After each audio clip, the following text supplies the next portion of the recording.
I lived at home when I went to college at University of Cincinnati. I commuted. My parents didn't have enough money to send me someplace.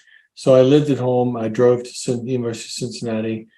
But all my friends from high school went to University of Kentucky in Lexington. So it's about a 1 hour drive by car. So they would come home on weekends and we'd all get together. And at a certain point, they started talking about smoking reefer, which of course is marijuana, but they called it reefer or herb, and then talking about acid. And it was this is 1960, 1962, 1963.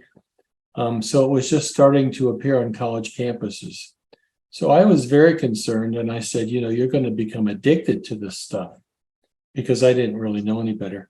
And they laughed at me. So I bought a used book, a pharmacology book at a used bookstore in Cincinnati. And I started reading about marijuana, and I thought, wow, this stuff isn't dangerous at all. And what I've been told something completely different. And then I wondered about psychedelics. So then I had a home laboratory, which I had built up over several years. And I did mostly experiments with inorganics. I'd made salts of different metals and things like that. I didn't really know any organic chemistry. But then he asked me if I could make some LSD.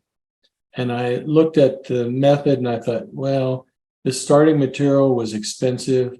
And I could buy an ergot alkaloid, but it was $19 for 1/10 of a gram. And I didn't know how to work with small amounts. So I thought, well, I can't do that.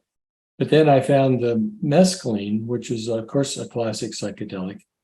And the starting material for that was only $28 for 100 grams.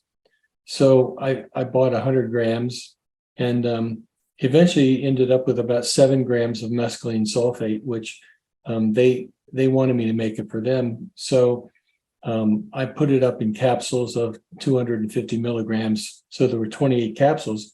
And they said, how much do you want for it? I said, well, the starting material cost me $28. Just give me $28.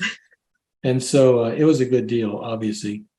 And so my friend who had arranged to deal with me, he said, don't you want one of them? And I said, no, not really. He said, no, you need to take one. So I said, okay, give me one. So he gave it to me. And a weekend or two later, they came up and we went to a bar over in Cincinnati. I took one of these capsules of mescaline and we went to a black jazz bar, basically over in Cincinnati. And I just basically listened to him play music and watched the colors behind my eyes. And so that was my first experience, really. And I was very impressed by it.